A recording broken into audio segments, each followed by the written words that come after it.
Welcome to the Seahawkers podcast. I'm your host, Clinton Bonner. I am joined by my very good buddy and travel mate, I'd say, Mr. Adam Emmerich. Adam, boy, oh boy, did we have a blast out in Seattle across Puget Sound there. How you doing, man?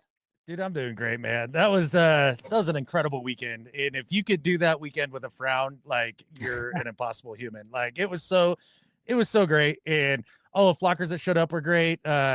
Getting to talk to all the different people that we did was fantastic. And Clearwater Casino and Resort obviously put on a really cool event. So glad that we were able to make it back though, Clinton. Both traveled back home safe and sound. So here we go. We've got some cool stuff coming for you guys today. We do. And in just a few minutes, we're going to have a special guest star, Griff Sturgeon of the Seattle Overload podcast. He's coming on. We're going to canvas quite a bit. We're going to get Griff's observations. We're going to talk to us, Adam and myself. We're going to talk about, has anything changed for us? Any new players? Like, who's the most intriguing Seahawk now that the dust has settled a little bit there.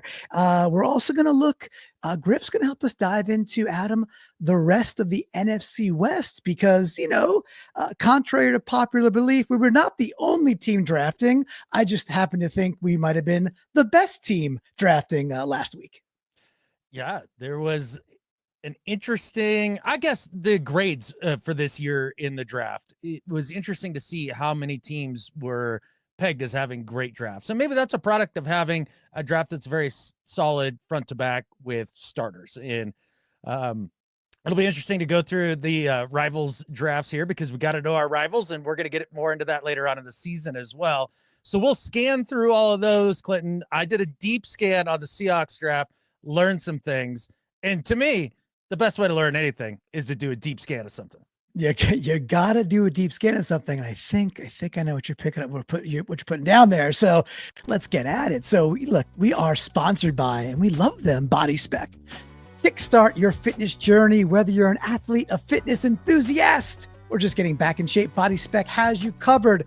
For less than the price of a haircut, Adam, you can access DEXA scans, the world's most accurate body composition. Body DEXA scans focus on the numbers that actually matter, things you're seeing on screen right now, your body composition, bone density, and your overall health metrics. Really, it's the best way to take care of yourself and understand what's really happening with that body. And right now, we're offering an exclusive little Hawkers Flockers discount, $10 discount on single scans. Just use the code SHP at checkout.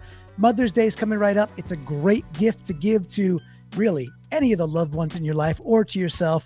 Bodyspec.com/C-Hawkers. You see all the QR codes. They're all amazing. It really is super, super cool. And for the less than the price of a haircut, you could just find out everything you need to know about what's going on in that body of yours. A lot of locations out west in Seattle and California. Check that out, bodyspec.com. And let me just get the other screen back up. And of course, there's Adam. And you know what? No time like the present, right? Might as well do it right now. Let's bring them in. So we do have our guest star, Griff Sturgeon from the Seattle Overload podcast. Griff, how you doing, buddy?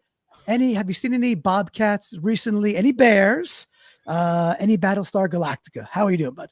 What's up, guys? Thanks for having me back. No Bobcats recently. No Cougars recently. Did see a black bear today, actually. So nice. I got a coyote on cam as well. So the forest critters are they're moving. It's that time of year. Spring has sprung, it seems, Adam. So and Griff, what part? Adam's out in the woods of Montana, out there in the Gulch. So really kind of just south of Glacier, really beautiful area. What part of Seattle are you in and around, Griff? I'm from the east side of Seattle, so the suburbs in there, fairly forested, I would say. Yeah. Very nice. Very nice. Okay. Well, cool. Well, look, we got rocking here, and we're going to go through our draft takes. Adam and I had an awesome time. We were up in your neck of the woods. We were at Clearwater Casino for the draft, with a draft party. That was absolute blast, a ton of fun. And it was like Seattle was showing out, 68 degrees, sunshine. But Griff, besides just the sunshine and besides the city shining, I think John Schneider might have did a little shining as well with Mike Macdonald. So we wanted to get your takes. And I think maybe a good place to start, man, is just general observations about what did you see, patterns, and 50 million Elvis fans, can they be wrong about the Seahawks draft? Because every single pundit seems to think that Seattle's on the podium in terms of best draft classes. What do you think, dude? Right. Yeah, I think it was another good draft for Schneider. I think when Schneider's picking in the top 20 of each round, he tends to stick to kind of consensus. He doesn't stray too far, he doesn't get too cute, so to speak. And I think when he's doing that, he shows excuse me, he shows that he's a good scout. I think when picks have busted, it's been more him trying to figure out like how do I handle a board not going our way? What's the opportunity cost? What are the trade-offs? And I think that's where more so his draft strategy gets in the way of his actual scouting acumen. But I think he showed again that the guy's a pretty good scout. He knows what he's doing. So I kind of see this as another good draft. I think like 5 of the last 6, frankly, going back to 2020, have been pretty solid. So I think it's another solid one. Probably maybe not as good as 2022 or the 2023 draft. While I think this was a good draft, I probably think it was slightly less good than the average opinion, or if you average out all the opinions. But it doesn't mean I think it was bad. I still think it was quite good. I think in terms of trends, I think that they went for need, but not in a way that compromised BPA too much. I think it was a good marriage of BPA and need. So yeah, and we might be in consensus there as well. Because looking at it, they went, what were we talking about pre-draft? Essentially the middle of the team, O-line, like interior O-line, tight end, safety, maybe defensive tackle, and they did take a defensive tackle, and that's kind of where they went in this draft. Was right up the gut. So at least on the first couple of days. I think it was a solid quality draft. So Adam, what do you know? Another smart footballer, understanding that sometimes while BPA is nice, sometimes blending in need is a necessity. Oh, it's great to hear, especially from somebody like Griffin. Thanks for coming on, man. This is the first time that I've got to ever talk to you. A big fan of what you guys do, and appreciate you being here. Appreciate it. Yeah, nice to meet you. Yeah, you bet, man. You're looking at this draft, you were talking about it and compared to other drafts.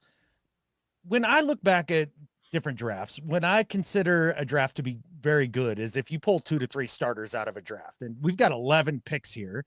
And, a lot of the consensus is that this was a very, very good draft. When you're looking down this board of these 11 draft picks, how many starters do you foresee coming out of this group here in the next year? Yeah, I would put the floor at 2 and then a ceiling of about probably 4 being realistic. So Mason Richmond, that's a lock, right? So put him at left tackle over Charles Cross. Yeah. Sounds good. So you're 2 and you're 4 there.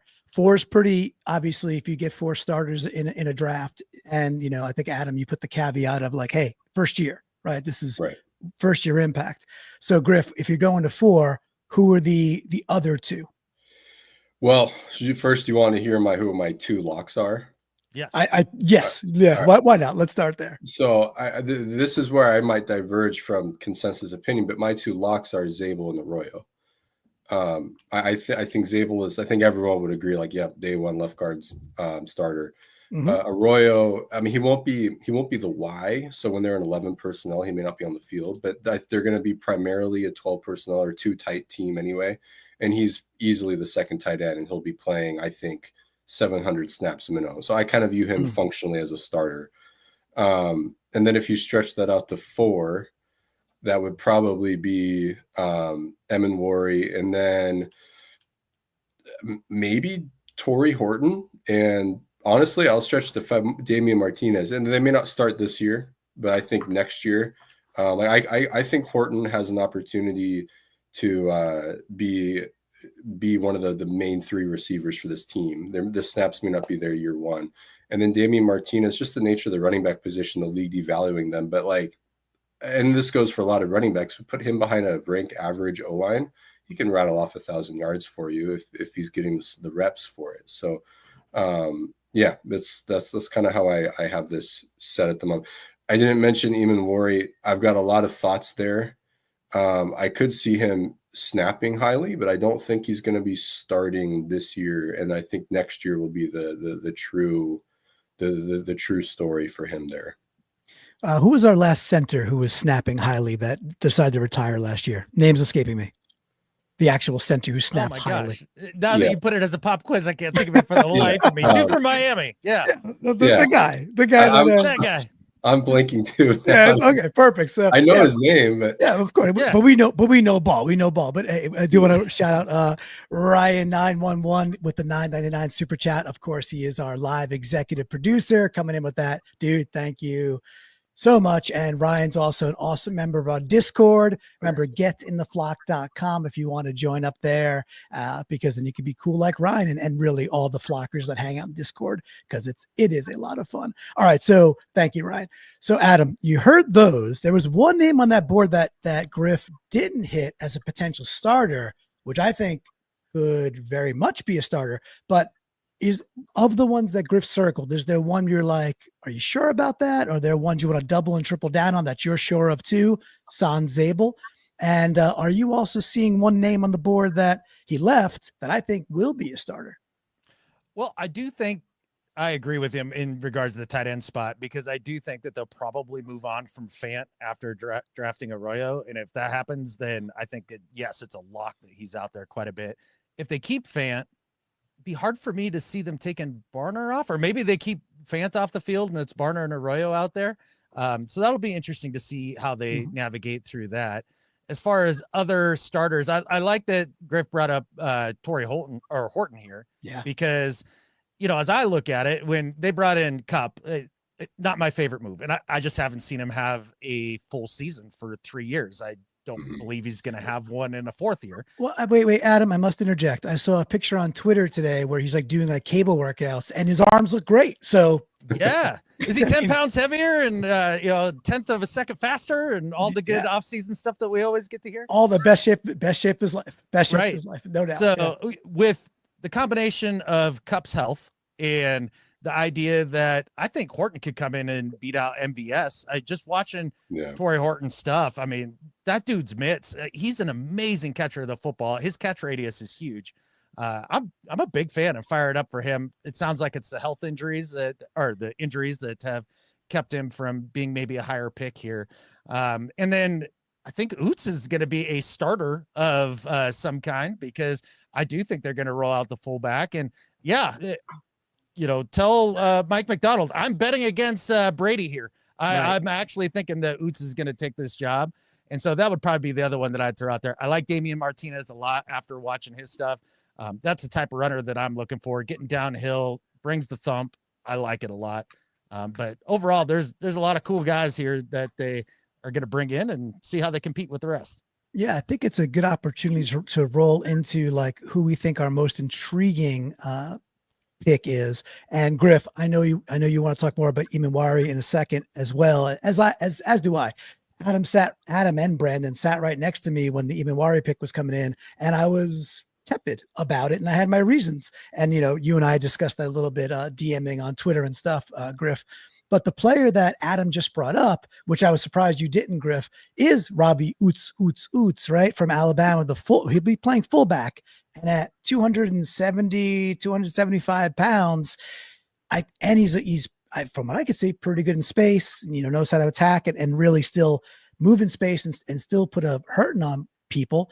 I think he's going to potentially really relish this opportunity. And I think he's going to take it from Brady Russell. Again, very early bets, just a bigger dude.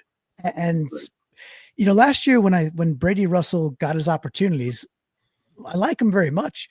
When he got a couple of chances to play fullback, I was left personally a little underwhelmed with like how much just force he generated back there. So going into the draft when it's like, okay, Brady Russell's the fullback, I was like, maybe I'm not sure. And Oots is very much a specialist, right? So for me, he's the most intriguing on the board because he's just he's like a lefty specialist in baseball, comes in to get one out. He does this one thing really well. Any preliminary thoughts on Oots now that you've seen him for a little bit, Griff? Yeah, Oots is definitely the better pure blocker, especially like we're right down the pipe than Russell. I think I honestly, I think they might mix and match them. So who you dub starter might be more of a semantic question than, I mean, maybe the more operative way to look at it is who outsnaps who.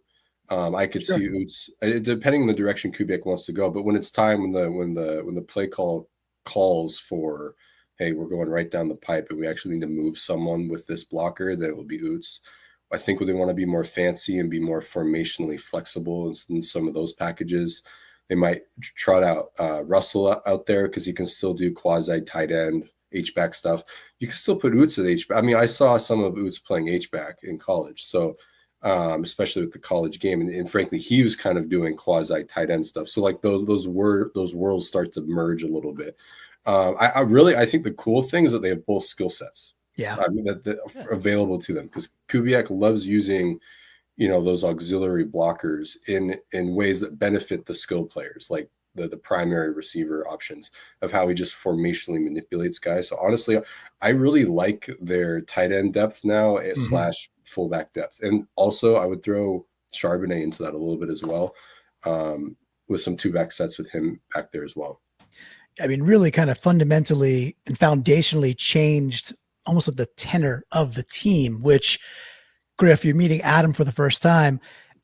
One of Adam's like just tried and true tropes, and alliteration aside, is to be, is to really play a bit of smash mouth old school football, right? The Marshawn Lynch, if you run through people's faces, they kind of get sick of it. And so Adam, tossing it to you, did this draft give you the fizz in that way? Did we get tougher in key spots for you where you feel that team's going to change and be more of a football team, that like type of team you want to root for and cheer for? Well, the number one thing that you need to have, if you're going to jelly it right down people's throats, is you need to have yourself a fantastic offensive line, or at least a very good offensive line that's tough and physical. And so obviously the Zabel pick, that plays into that. Everybody talks about how he's a fit for the wide zone thing. I listened to Hutchinson talk about that a little bit the other day, and he was saying that the fundamentals in terms of having to move people off the ball and really get that initial push is still there, even in wide zone, as compared to maybe some power and things like that. But then you have to move a little bit laterally. And I think Zabel's built for that. I'd love to hear what Griff has to say about Cable Dew and Richmond. Those are two prospects I honestly don't know a heck of a lot about. But I'd be interested to see if maybe those guys could add to some of that physicality at some point after they develop a little bit.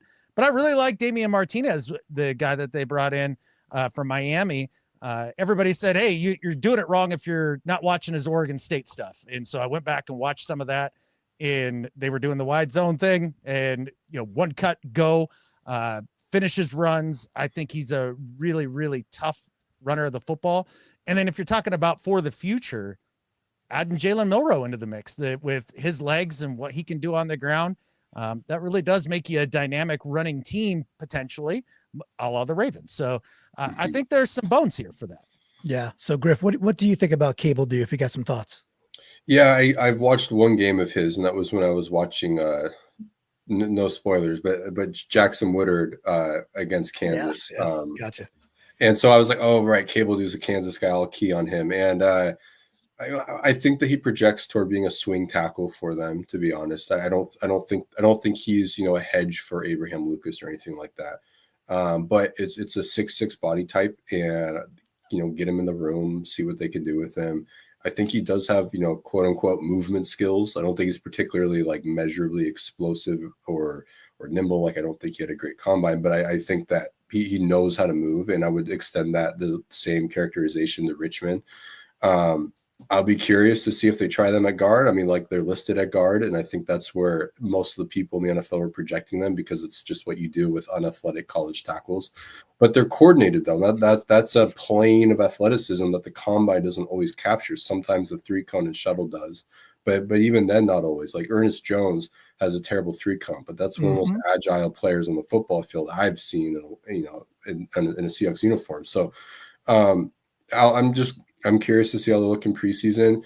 Maybe if one of those guys can emerge, like, hey, who's the best player, the second string type of thing, and see if they can stick around. Because if there's any reason to actually give these guys more thought than you might give a day 3 tackle guard, is that New Orleans line got so depleted last year. And while the pass protection did fall off, the run game remained top 10 efficiency, even with their backups in. And I think that's a credit to Kubiak and Benton and all these other guys they brought in, Uten and Rick Dennison. It's like they really have quite the O-line brain trust. So yeah, I'm at least intrigued by them. And I think it's interesting that they've targeted height as well. You think about, you think about guard and it's like how leverage oriented, but like I wonder, I mean, obviously I think Will Freeze is pretty tall and they really wanted him, didn't work out, but then obviously Zabel's 6'5", 6'6". So I'm curious to see what that is all about. Cause it's a little bit of a divergence from what they did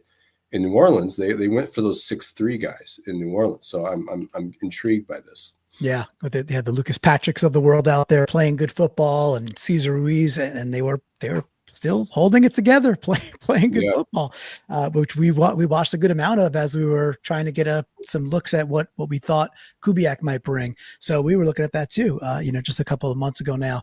So you mentioned tall dudes, and so for a safety, 6'3" and a bunch, Nick Emmanwori is certainly a tall safety, and they throw these comps out there, which for me cheapens it a lot. Where they're like, oh, it's the next Cam Chancellor, oh, it's the next Kyle Hamilton. It's like, all right, can we pump the brakes a little bit on an All-Pro and a probably future Hall of Famer with Bam Bam?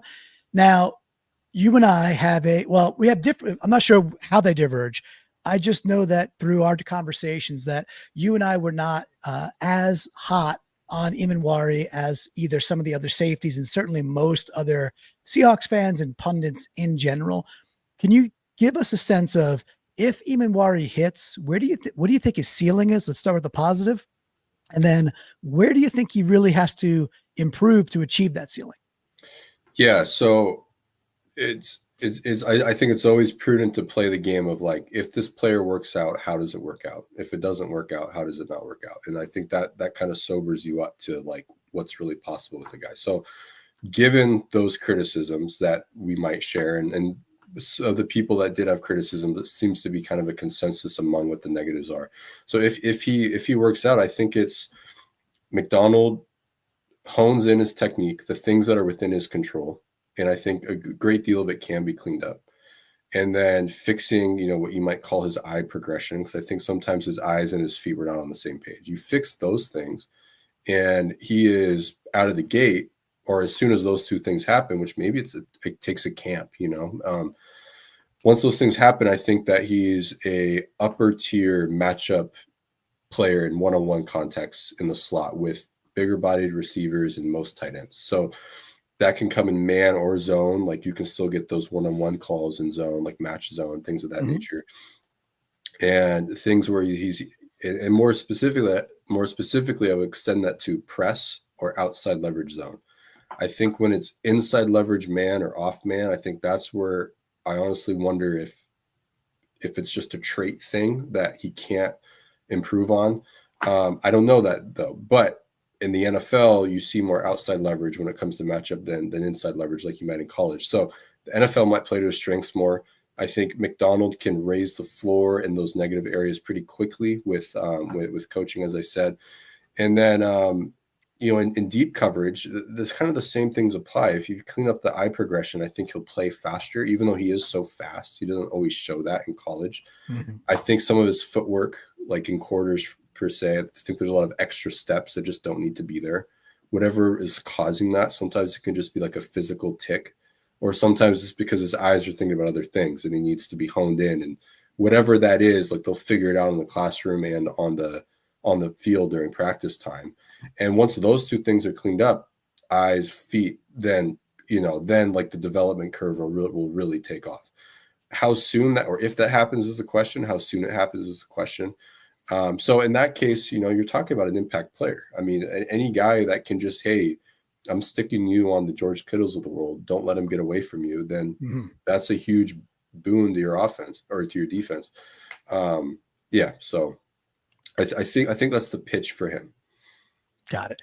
Which again, I think, you said the word sober there. I think that's a pretty sober recollection, or, casting out to the future of what can be. There is a It feels like a lot of hyperbole around him, and a lot of like, getting a gold jacket ready for this guy already. I'm like, can we calm down a little bit? So Adam, a few days later for you, any reflections on, let's say, the top of our board, Adam, like 1 through 4, before we maybe talk about like who we would deem our most intriguing picks, and we'll roll into UDFAs, and we're still going to cover the NFC West as well. But for you, Adam, any things come more clear as the dust settled on this draft?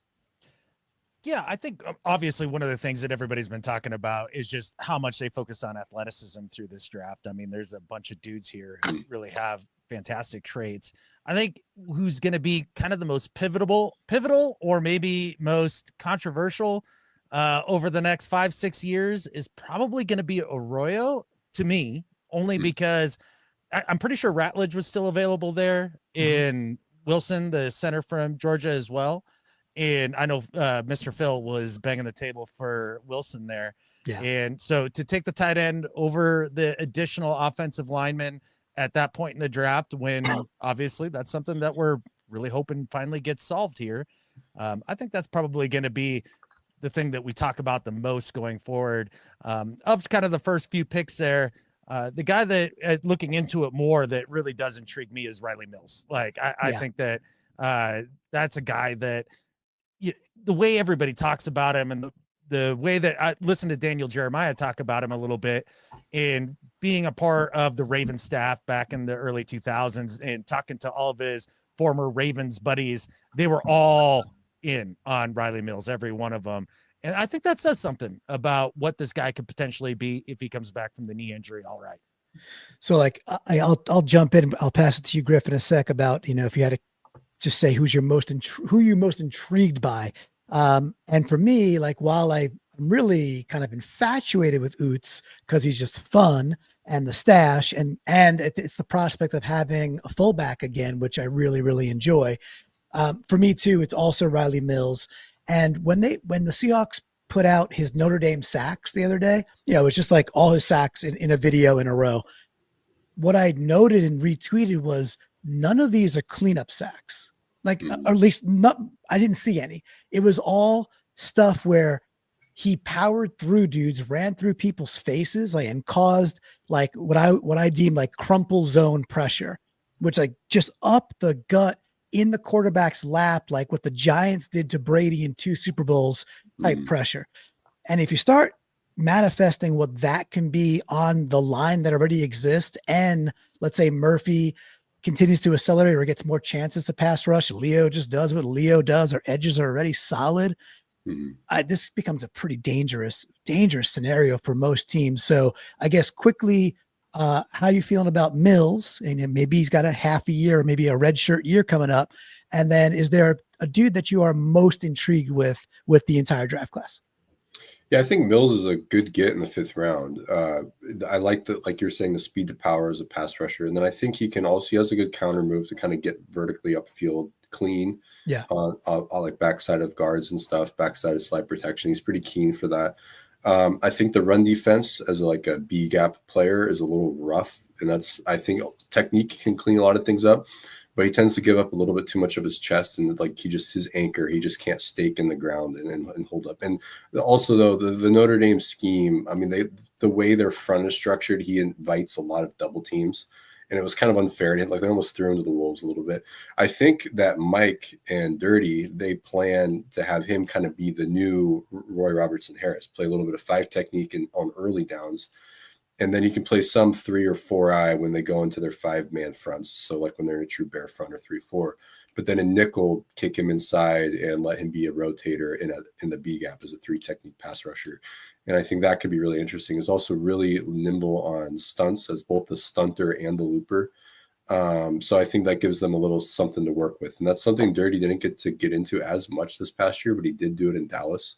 So as they create more and more 3rd downs with hopefully improved early down run defense, will be a big part of that stuff as well. So I like that pick. And I'm curious to see, I think that they have so much going for them on the first 2 strings of their D-line. Yeah. They kind of have a pet project to improve a little bit. And I think that would be his run defense technique. So it'll be fun to watch that develop over time.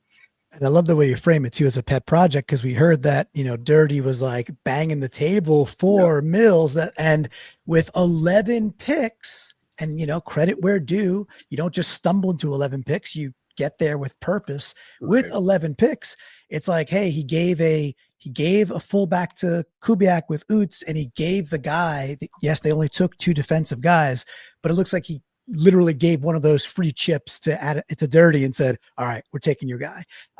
Which is cool, but great breakdown there. Really appreciate that. And then how about a 10-second answer on, if you haven't talked about them yet, or just a dude you already have, who's your most intriguing guy? The guy you're like, I'm just, you're so curious about how that person's career is going to go with the Seahawks of the 11.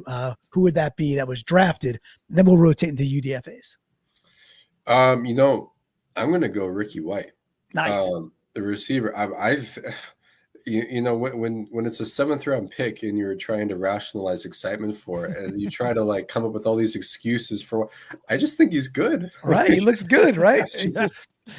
He does everything. It's just, I love first of all, we drafted a lot of captains. That was denoted out there. I think I saw Ty Dane Gonzalez, the first person I saw saying that. I was like, yep, good call out, Ty.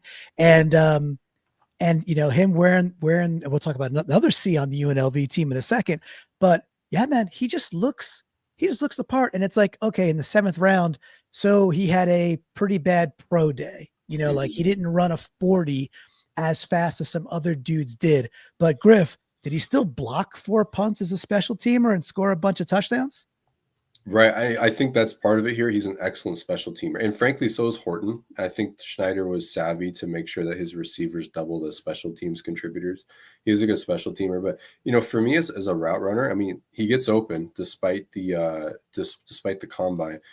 For me, he passes my like made up test that I have, the basketball test. Put a basketball in his hand and just picture like how fluid, how well laterally would he move. His lateral suddenness is really impressive. He's so quick out of a break. I think he's really good at breaking down corners, getting them off balance. He can handle guys and press a little bit, like what you might call soft press. Like he can have some issues with actual contact at the line of scrimmage, but not every corner in press is trying to put a hand on you. They're just trying to not give you any room. But he can create room for himself. And I mean, he's really impressive after the catch. He plays really confidently. He passes a lot of like threshold, like litmus tests with his production profile. If you're productive early in your career, which he was, that really works for you. The guys that aren't receivers, that aren't productive until late in their college career, typically don't work out. So I don't think you have to cull him from the projection, category of like, well, he's not going to do anything, just out of production itself. He at least passes that test. So that combined with the tape, and it's not like the level of competition was nothing in college for him. I mean, I know he's 7th round, but honestly, I can't see why, if he gets snaps, why he can't factor at some point. Yeah. So Adam, I'm going to pass the basketball to you. Let's see how you handle it. But look what Porcadobo put on our screen for us there, Adam. Oh man, this is amazing. Thank you so much, man. Appreciate that. And, so I guess I'm not totally clear on how the gift membership works. Clinton, is that something that like we divvy out, or does he get to divvy them out? So neither. This is great. It's auto magic, right? So thank you, Porcadobo. He gives 5 Seahawkers podcast memberships to YouTube. And if you basically, the more you like the show, the more you comment on the show, the more you view the show, as long as you have gifting turned on in your settings, then YouTube just goes, here you go. You get a free month. So if you get the month, think about re-upping for a month. If you get a freebie, think about paying it forward and sending a few more freebies into the ether. That's just good Hawkra. So Porcadobo, really, really do appreciate that, man. That's cool. Awesome. So Porcadobo is basically the elf to AI Santa that just hands these out in the chat then. Just hands them out. That's it. Okay. 55 burgers, 55 nachos, and pay it forward. So we love all that. But great stuff there with the folks that we actually drafted. We are still going to get into the NFC West and look at our rivals and where they improved, where are maybe some of the misses. But Griff, I know that there's some UDFA people. You get on with Hawk Blogger pretty consistently now, which is an awesome get. It's you and Rob Staten and Nemhauser, and that's always a great watch. And I know a couple of weeks ago you guys were going through linebackers, and you flagged a guy who ended up not getting drafted and was a targeted UDFA by our Seahawks. And you had said, because I was listening, you're like, this guy on tape reminds me a lot of Ernest Jones. I would love for you to tell the tale of who is this dude? Why do you think he could stick? What do you see in him that made you say what you did? Yeah, so Jackson Woodard. It's either Woodard or Woodard. I'm going with Woodard. I think Woodard, yeah. Okay, all right. So Jackson Woodard, weak side linebacker for UNLV. Man, so I think first you got to start with his traits. I mean, he didn't test well, but on tape you watch him. When a athlete is in a quarter squat stance, shoulder width apart, the whole nine, right? Positive knee shin angles, whatever. Like if you can remember what your Pop Warner coach or basketball coach said to you in middle school, and then move around in that stance. How athletic are you? He is a very good mover. And honestly, it's like you just pasted Ernest Jones' body over him on tape. They move very similarly. He can scrape laterally really quickly. He can close vertical distance without getting into like a sprinting motion. He just eats up ground, and he can backpedal athletically as well. And so what that amounts to, like why that's so important, is that you're always square and available for the ball carrier when you get to the tackle point. It also allows you to get into stay leveraged for the gap that you need to be in. So that adds up to him being a really effective box player when he's keying the run. Then you multiply that by his run pass diagnosis being really good, or just general blocking scheme diagnosis. That translates to being, despite his combine, being half a step faster than everyone else in terms of reaction time. And then also getting into his coverage drop quicker. So when the ball's snapped and you pause the play, like just let a beat happen, pause the play, and look who's moved. 2 or 3 guys might have moved, and he's always one of the 3, and everyone else is stationary because he's combining the pre-snap information with the immediate post-snap information and forming him to be a really good player. Turn on the all 22 for the Seahawks, go to the end zone angle, watch that for the Seahawks. There's always 2 or 3 guys doing it. It's usually, Nwosu, Leonard Williams, and it's Ernest Jones. Like without fail, it's usually those 3 guys. He knows what he's doing. He's a smart player. He's a really sure tackler. I think he plays with a good density. I think being 6'2", 235 is a good density for the modern game. You're not getting these guys that come out 220, 225 playing linebacker. You're just like, come on, man, we got to be heavier than this. And the other thing, he can handle blocks. Like he does not get blocked for long. He gets off blocks really easily. If he does get blocked, he eventually gets off of it. So I just think he's a quality player, and I think he's got some stuff in coverage that he hasn't been able to show because of scheme. But the NFL will definitely require him to. So he's definitely a guy I would flag as a UDFA that could make the 53. Love the breakdown. I got a follow-up there is, about 2 seasons ago, we end up grabbing Drake Thomas off the Raiders. The Raiders end up trying to sneak him to the practice squad after he has a sensational preseason. He gets in the team, sensational preseason. Fans are buzzing about him, and Seattle steals him. But shame on the Raiders. So can you juxtapose what you see in Drake Thomas's game? I know is limited because of the injury and stuff like that, but there's some tape out there. Versus Woodard, are they similar? Are they wildly different? Like what? Because I'm thinking of like, okay, there is opportunity with this 53 for Woodard, especially based on the things you're saying. I think, linebacker depth, and we need some more, but beyond Knight for sure. And obviously Ernest Jones. But then it's like, we're into the Drake Thomas world, right? So how would you, if 2 men enter, 1 man leave, not saying you got to place a bet, but how are they similar or how are they different? I think Drake Thomas is a really intriguing athlete. He's really explosive. He showed, I think early on in the season, he showed quite a bit of promise, but then he also had a lot of kind of the plays you would expect of just kind of maybe assignment errors, things like that, if I'm going off memory correctly.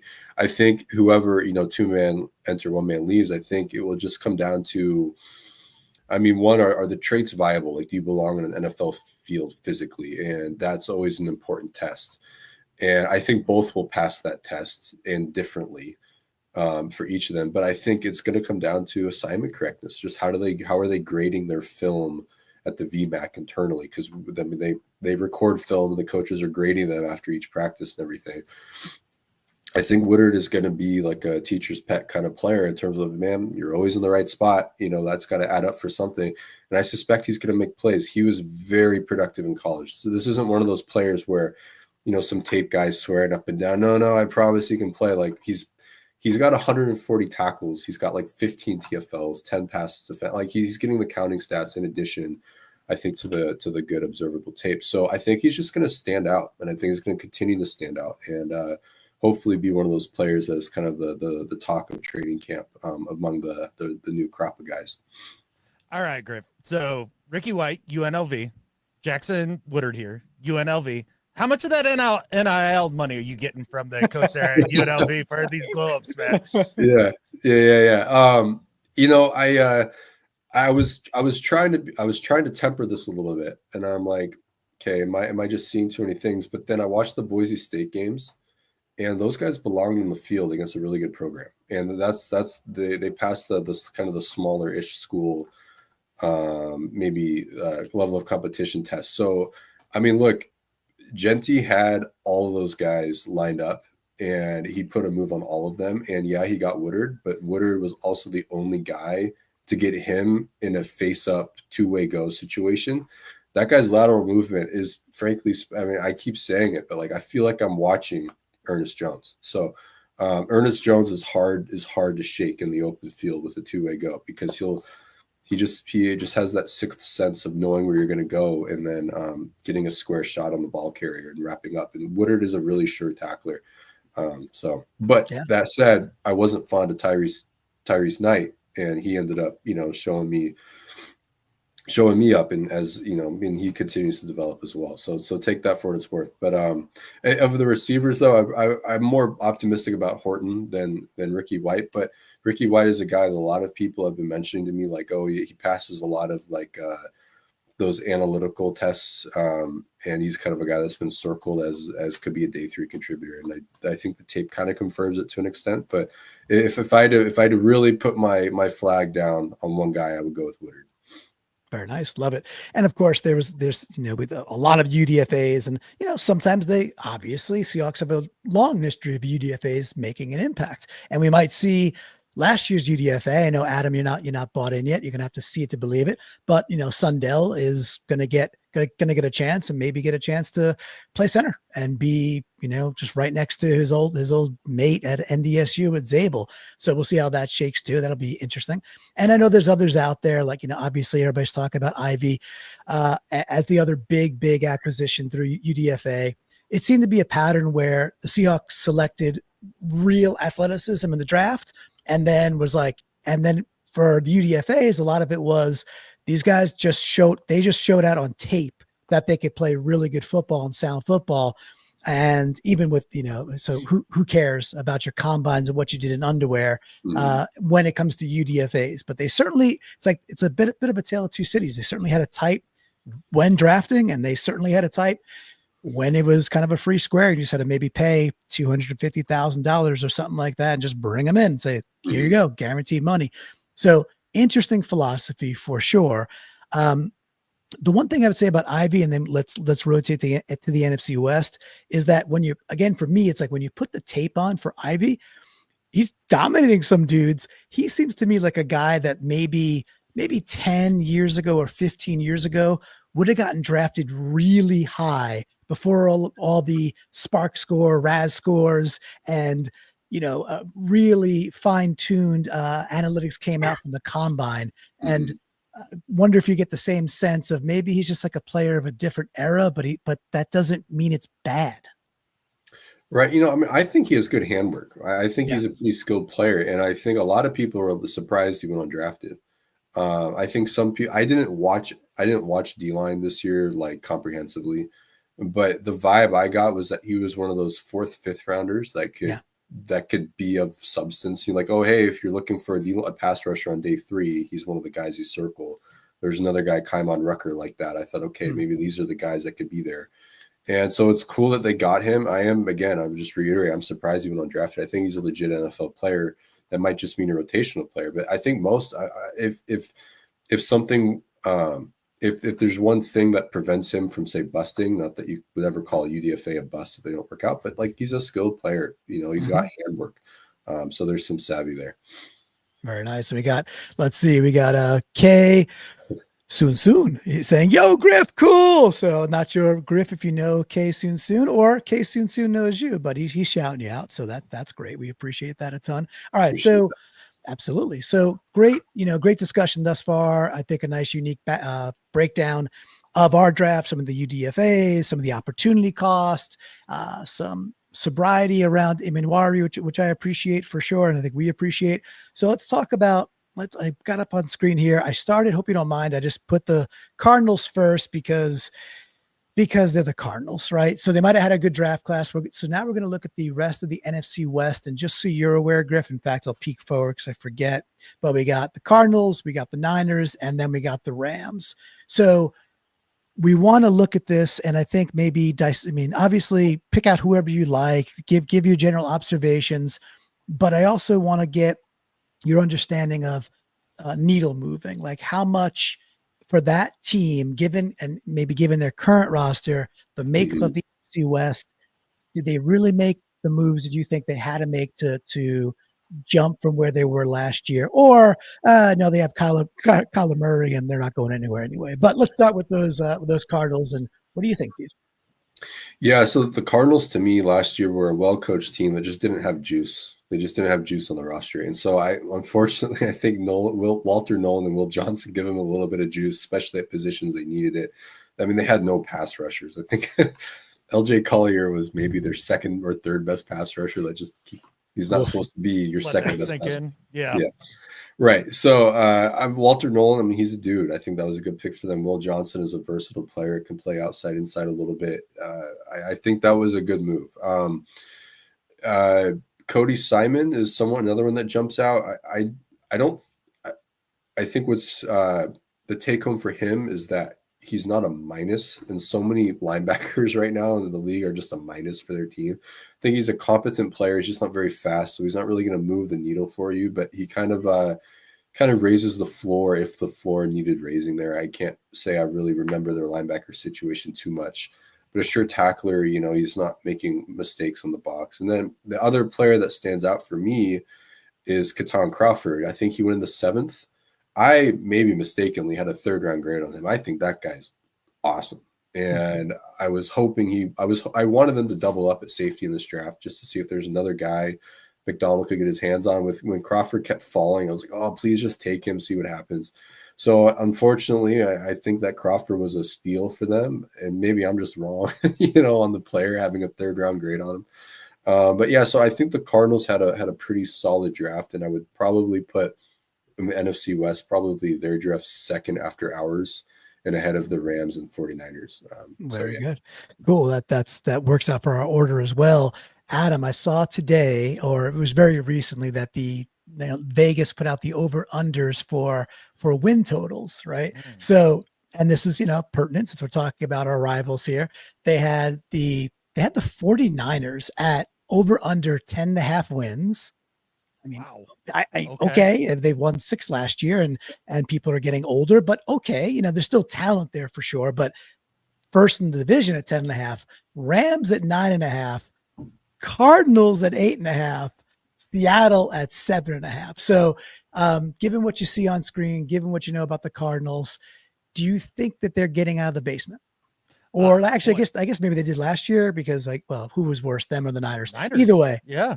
Are they 3rd, 4th, or are they actually now ready to make a legitimate push in the division? What do you think? Oh, well, there's no way they get over 7.5 wins, Clinton. I mean, even though Griff laid out a good case for some of these players right here, that's 7 busts on the screen right there. I mean, they're Cardinals picks. We can't have them be good. But obviously the Cardinals, I like the coach. I like the way that he's been building over the last couple of years, and he does get the most out of lesser talent. And I'm curious to see what he does with some more upper end players like Will Johnson. I wonder about Nolan a little bit, Griff. If I'm correct, Nolan was one of the guys with some character issues. Maybe was that one of his parts of his draft profile, a little bit like Kim Dichke or whoever it was they drafted a few years ago? I'm not really familiar with that side of it because, again, like I said, Okay. I didn't dive deep enough into the D-line class. I just knew that I thought that he was a good tackle Yeah. when watching Ole Miss. But yeah, I can't speak beyond that though. Well, to their credit, I was, for me, Will Johnson, where they got him, I'm like, all right, again, maybe he's lost a little bit of speed. He's still coming back, and all those things may be true. And I had eyes in 2023 where I'm like, this guy's maybe the best corner in the nation, right? So, and does he get back to that ceiling? I mean, who knows? We shall see. And that's why he fell to where he fell. But to me, a very worthy scratcher. So even if he's, lost a little athleticism, does it really ruin his entire game? I don't think so. I think that was a dominant Michigan team and well coached. And, I think a lot of those things will translate. So I don't want to give the Cardinals too much more love, but, I overall, I liked what they did. And again, they got, Kyler Murray as their quarterback. So they're still going to have their own challenges. So, all right, let's look at the stupid 49ers. Welcome to the Bay Area. A lot of picks, and my brief synopsis was at the top, they clearly were dedicated to getting Nick Bosa some help, Griff. And I think they took some players at the top that do excite me, and I wonder where you're at. Yeah, so I like the Mikael Williams pick. The run defense, they might need to finagle that a little bit. They tend to have a good pipeline of D-line coaching there. Well, really front seven coaching in general. I am curious to see how that goes, but I do think he's a good pass rusher. I think I kind of laughed when they took Nick Martin. And again, like I could just be wrong in my eval, but I thought he was a UDFA type of player. They took him in the third, and I like literally guffawed when that happened. And they usually give me some pause because they churn out linebackers that team does. Like they just spit them out like quality players. And I'm thinking, all right, for them to take this guy in the third round, they know something I don't, which they're professionals, they probably do. Or is this the flip side of that coin? Is the party finally stopping there at linebacker? So I just don't think. I think he's vertically fast, but he's undersized and can't change direction. I just think he's a flawed player. So for them to go third round there, and they kind of need to get Fred Warner some help. I think they might have gone backwards there a little bit. The other guys didn't really stand out to me too much. I mean, maybe Upton Stout, he can contribute, but I think the one guy that we might rue that the 49ers took might be Williams, but I'll be curious to hear your guys' thoughts because I think you guys are more familiar with these players than I am. What do you got, Adam? Oh, not entirely. I'm not necessarily a college guy, but I am familiar with two of these guys a little bit more than maybe some. There's two picks that really hurt my feelings in this draft, and that was CJ West going to the Bay. Got to interview him at Shrine Bowl, got to watch him up close and personal, and that dude's a flat-out beast. He's good against the run, and one of the things they said he needed to prove was some of his pass rushing stuff, and he was just annihilating dudes there. So I really like CJ West. I'm really bummed out that that's where he ended up. And then University of Montana boy, Junior Bergen, just a playmaker on the outside, but again, late round pick. And then you go on to Curtis Rourke there, who's almost like a Purdy clone who can't run quite as well. But he does, he's accurate. He's on time. He's tough as nails. He played through a torn knee, I believe, last year, and an interesting pick. But one of the things that I heard a lot when I was driving back, listening to the PFF guys on the radio, was that they really felt like a lot of this class, defensively speaking, they were all guys that were, for the most part, excelled against stopping the run more than anything. And that was what they were trying to focus on. But I guess we'll see at the end of the day. Yeah, one of the, opportunity costs of the way we ended up structuring our draft is that we didn't get a nose tackle, right? A true nose tackle. And Alfred Collins is one that in the pre-draft process we talked about quite a bit because there's just so many dudes out there that are 330, 335, 340 playing good competition. So there's plenty of tape out there and they're eating up space, taking two dudes, kind of like what Byron Murphy did at a lesser weight, although his quads can do it because he's just that strong. And can we give Murphy the relief so he doesn't have to do that and he could go be a bit more dynamic and not just be a guy that you take 16th overall and you're playing at the nose. So with that, CJ West and Alfred Collins were two of the dudes that were really, for me, pretty high up there that are similar. Collins is beefier and West has more pass rush ability, but both just really strong, hard to move off the ball. So, if the Niners did anything well, they concentrated all firepower, and that's what they decided to get better on.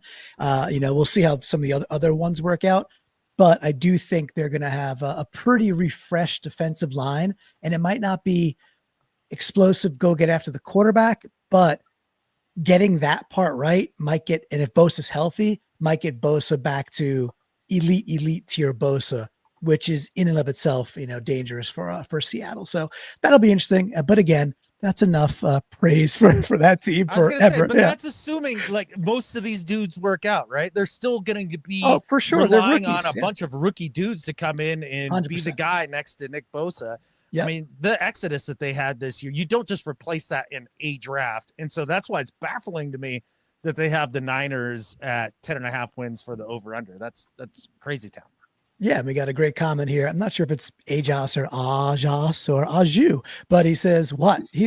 Trent's not going to play forever? Yeah, I mean, Trent Williams, I think, turns 38 I'm pretty sure, like in the league year, he turns 38 years old. That just ain't young for your left tackle. So, and he is beginning to degrade, right? And injury is starting to show up because it happens. So we'll see what happens with them. But Vegas has them as division winners and projected to win between 10 and 11 games. So let's hope not. Now, the team that actually did win the division with 17 tiebreakers later, and we can't get a yard in overtime and the whole thing already. I'm not bitter about that, Griff. No, not at all. But the Rams did some interesting things. Clearly less picks, less to work with. They do trade out. They acquire a first from the Falcons. People are killing the Falcons for going to get Pierce and quote unquote giving up too much. Maybe they did, and maybe Pierce is going to be a heck of an edge, and Atlanta needs edge. I was actually kind of happy in general that with Stafford, who's I think Stafford's really, really solid, but 2 to 3 more years max of really high end football, maybe less. I'm happy they decided to kick away a first round pick as opposed to focusing on giving Stafford maybe like one last real shot at, I hate to say it, but another ring. What do you think of their class, Griff? And what do you think about that move to kick out of the first round? Yeah, but I think they got away with robbery with Atlanta for next year's sake. But yeah. For this year, it was kind of like punting on this class. I do think they're I do think their top 2 contributors, Ferguson and Stewart, are going to be solid players. I think Ferguson could be quite good, unfortunately. Yeah. I think Josiah Stewart could be a good rotational pass rushing edge. And Jarquez Hunter, I mean, he could be productive. I don't think he's like a, diamond in the rough, like will be giving us nightmares or anything, but a good rotational running back. But beyond that, like I'm not really moved by this class. I don't think Chris Paul Jr. is a find. I think he fell for a reason, despite kind of having a good deal of pre-draft profile and coverage. I just don't think he's going to be a good player, unfortunately, too light. And I don't think he's that athletic to offset. So, I'm not really moved by this. I don't think they've moved mountains. I just think maybe it was solid and not a lot of picks to really work with. So it'll be an interesting year for the Rams. They're going to have to kind of fire all their shots that they've got loaded up this year. And then, I don't know, maybe like you're saying, maybe they pivot toward using the extra capital to get a new quarterback or see what's going on with Stafford. Not sure. Well, that was the interesting part, like that you kind of concluded on there, that like, yeah, they maybe got to empty the chamber this year, and they still were like, we don't need a first rounder to do so, which is, it's a take. It's worked for them in the past, right? They would just trade players, right? They would acquire players and be like, we don't need picks. And you know what? They got a ring, and the Bengals should have won that game. And I'm not bitter about that at all, Griff. But Adam, you had a chance to see Hunter up close and personal at Shrine, and any takeaways for their new running back? Did I? Because honestly, he just didn't stand out at all. Like, so that's one of those guys that you look at and you go, hey, maybe a lot of people are super high on him in person. That wasn't somebody that really stood out to me. But then again, Brandon and I were awfully glued on a lot of the offensive line drills and those sort of things throughout the week. But one of the guys that did stand out when I was watching Dylan Gabriel stuff was Terrence Ferguson. And I like a lot about his game, big guy, and it seems to have nice hands, at least in some of the reps that I saw him in.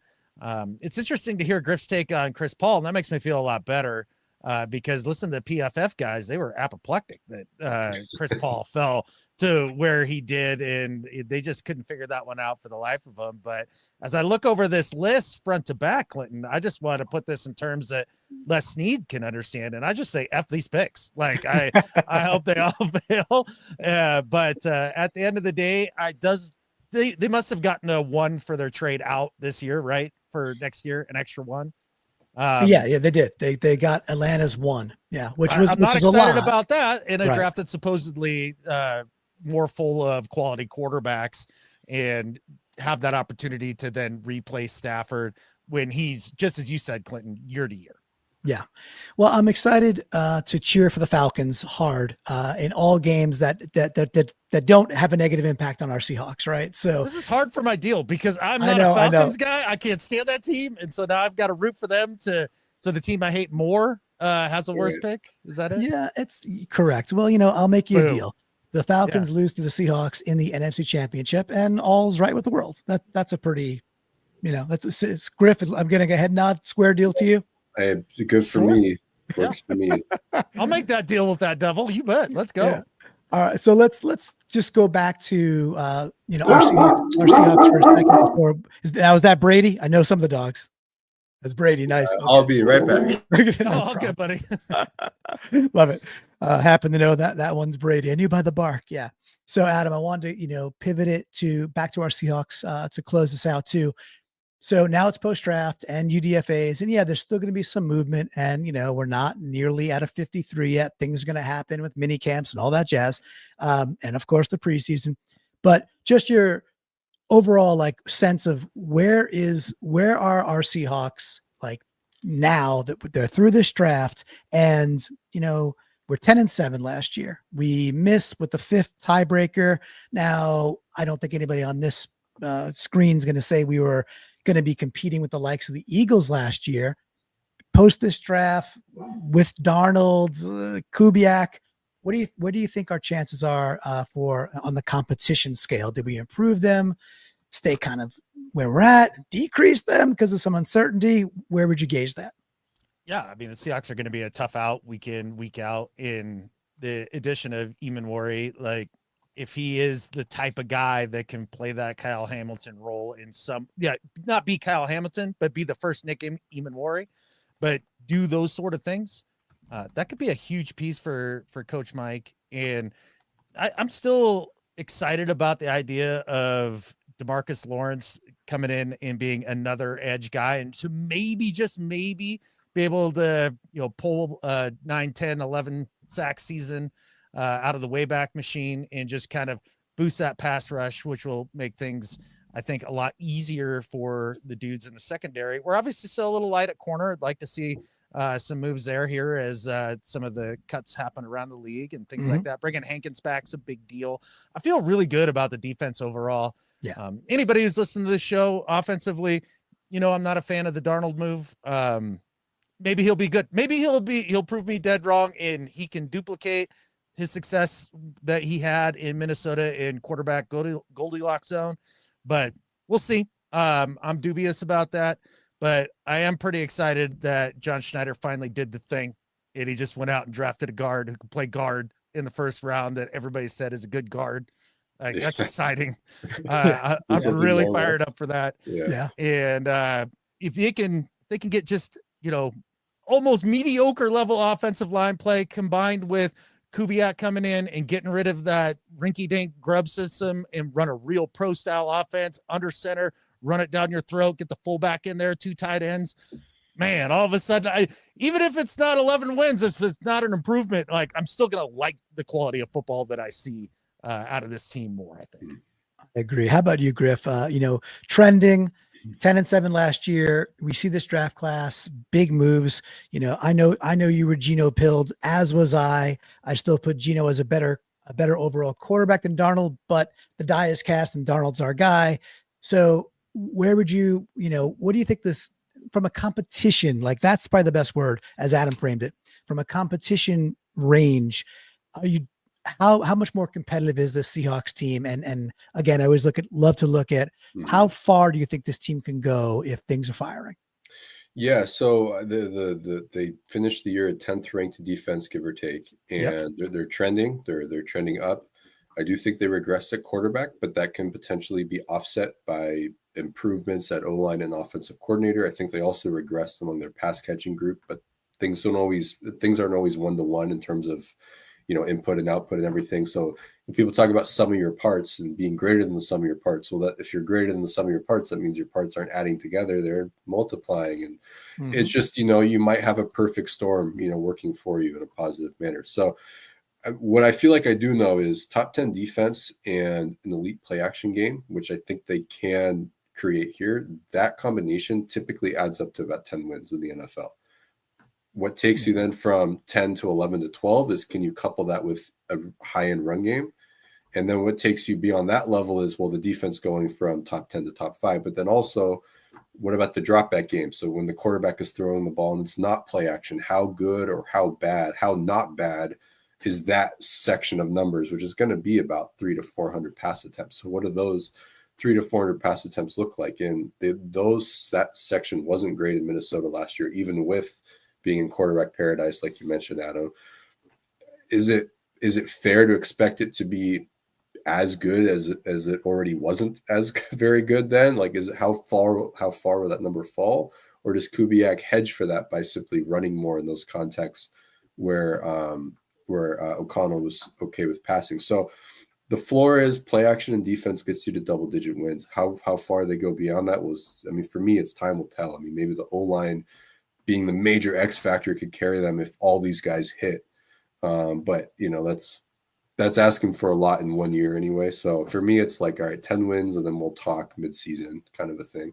Yeah, I dig it. Well, getting to 10 wins mid-season would be sweet. I agree, Griff. But no, I love the way the logic you laid out there. And Adam, I know you love logic in general. So the way he strung logic and reason, baby. Right, Let's exactly. Yeah. How he strung those things together that could be is really sweet. And speaking of some math, we got Corey Coleman coming in, $4.99, and thank you, Corey, dude. I see you out on lots of different Seahawks pods. I know you're a huge Seahawks fan. You hang out with us a lot too. So thank you so much.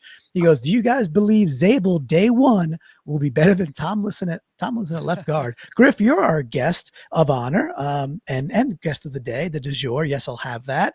What do you think? Day one. All right. We're saying day one. Let's go Sunday one, not mini camp. Sunday. He's learned the playbook. First snap of the game. Is he an improvement over Tomlinson? Yes. Considerably, yeah. Nice. Yeah. Adam, I was going to say, Griff, you saw a bear earlier today. Does a bear shit in the woods claim?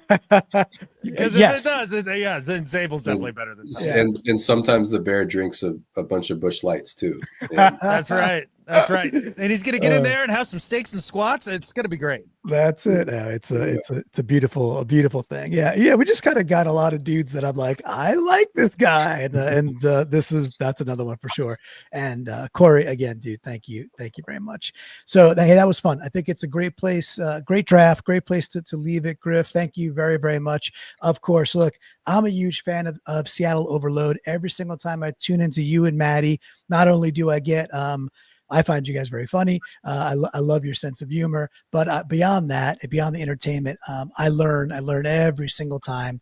And sometimes I got to listen back because I'm like, okay, I'm starting to get the lingo a bit better, but you guys do a great job of really saying it your way and being kind of just being bold in the way you put things out there. I think you're moving people along to become better and better, better fans, but more educated fans who could appreciate the game with a bit more nuance.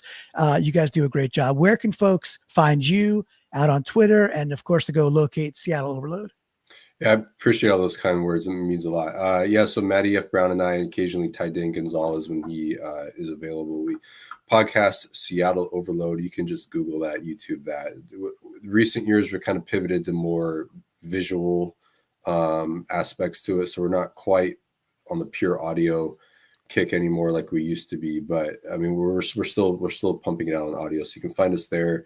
Twitter, Blue Sky, Matty F. Brown, and for me, C. Mike's Spin Move. It's I'm not letting the memory of Kristen Michaels' ill-timed spin moves fade from the collective conscious. So Yes. I just hope every time someone sees that, they just visualize Kristen Michael doing a 360 in the backfield. I love it. Never say die for me. I hope the Seahawks bring him back. Anyway, so yeah, you can find us there, and you can check us out if you're interested. Perfect. And you should be, look, if you're listening to this, listening later and you're a Seahawks fan, well, then I would qualify you as interested. I commented, see Mike's spin move. So it's plural, like Mike's, and then with another S for spin. So make sure you check him out. He's always breaking down tape, if not busting people's balls out there, and always having his opinions and his sense of humor shining bright. So Griff, thank you very much, dude. Let me just throw this up very quickly as well. So getintheflock.com if you want to go support the show, and on Patreon, of course, we love that. Big thank you to R Ryan 9911 for the 999 super chat, Pork Adobo for gifting 5 super chats, and Corey Coleman, completing the triumvirate with the $4.99 super chat there, and the question out to Griff. So appreciate everybody. Adam, I think with that, There's only one thing left to say. go Hawks. Go Hawks.